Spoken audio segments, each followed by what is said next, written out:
Hello hi welcome to Pachchala. ఇవాళ recipe వచ్చి తాటి ముంజల పాయసం అండి.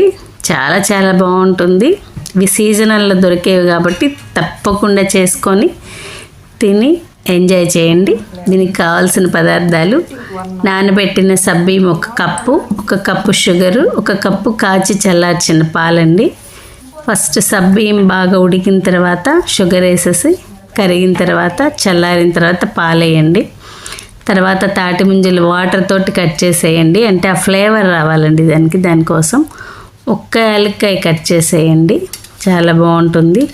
ఇది చల్లారినా బాగుంటుంది, వేడిగా తాగినా చాలా బాగుంటుంది.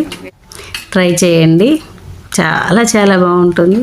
చలవ చేస్తుంది. సీజనల్గా దొరికేవి కంపల్సరీ తినాలండి, పిల్లలకు కూడా అలవాటు చేయాలి. నా ఛానల్ని సబ్స్క్రైబ్ చేయండి.